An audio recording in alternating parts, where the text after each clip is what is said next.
Doctor గారు, ఊపిరితిత్తుల క్షయ అనేది ఎందుకు వస్తుంది, వస్తే ఎలాంటి జాగ్రత్తలు తీసుకోవాలో తెలియజేయండి అని అడుగుతున్నారు. ఈ ప్రశ్నకు పల్మనాలజిస్ట్ డాక్టర్ కేశవ్ గారు సమాధానం అందిస్తారు. క్షయ మీకు తెలిసిందే, చాలా మటుకు గవర్నమెంట్ కూడా ఈ కాలంలో ఒక అడ్వర్టైజ్మెంట్ కానీ చెప్తుంది, బాగా అవేర్నెస్ తీసుకురావాలని ప్రజల్లో. క్షయ అనేది మామూలుగా ఒకరి నుంచి ఒకరికి సోకే ఛాన్సులు, అది గాలి నుంచి వస్తుంది. సో ఊపిరితిత్తుకు వచ్చేది ఇంకోళ్ళు ఊపిరితిత్తు నుంచి ఎవరికైనా ఉంటే వాళ్ళ నుంచి దగ్గటం వల్ల మనకి వచ్చే సూచనలు ఉంటాయి అన్నమాట. దీనికి జాగ్రత్తలు ఏంటి అంటే, ఎవరు తెలిసిన వాళ్ళు ఎవరన్నా పక్కన మనకి ఉన్నాయి అని తెలిస్తే వీళ్ళకి క్షయ ఉంటే వాళ్ళ నుంచి దగ్గరగా వాళ్ళతో డైరెక్ట్గా మూతి పెట్టుకోకుండా వాళ్ళు తగ్గినప్పుడు జాగ్రత్తలు తీసుకోండి. ఇట్లాంటివి తీసుకుంటే మీకు కూడా క్షయ రాకుండా ఉంటుంది. మనకి తెలియకుండా చాలా మటుకు ప్లేసుల్లో మనం చాలా మంది దగ్గరగా మాట్లాడతాం, కానీ వాళ్ళకి ఉన్నాయా లేవో తెలియదు.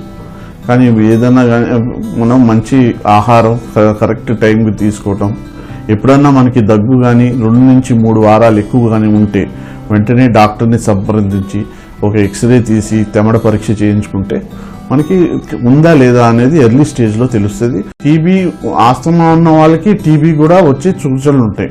ఎందుకంటే ఆస్తమా చాలామంది ఆస్తమా కోసం ట్రీట్మెంట్స్ తీసుకుంటూ ఉంటారు.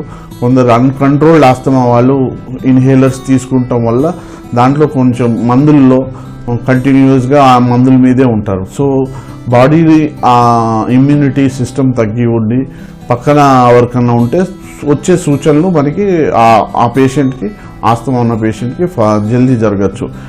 సెకండ్ థింగ్ ఏంటంటే నెగ్లిజెన్సీ, అంటే మనం ఎట్లయినా ఆస్తమాలో దగ్గుతున్నాం కదా, 2-3 వారాలైనా సరే ఆస్తమా వల్ల దగ్గుతున్నామేమో అనుకొని మనం అది దాటిస్తూ ఉంటారు.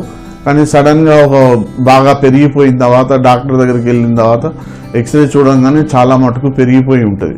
సో ఎప్పుడైనా కానీ అట్లా అనుకోకుండా, ఇప్పుడు మనం ఎక్కువగా దగ్గటం కానీ తమడ ఉండటం కానీ జరిగితే మనం వెంటనే ఎక్స్రే తీసుకొని తెమడ పరీక్ష చేయించుకుంటే మీరు ఎర్లీ స్టేజ్గా డిటెక్షన్ చేసుకోవచ్చు. థ్యాంక్ యూ డాక్టర్ కేశవ్ గారు.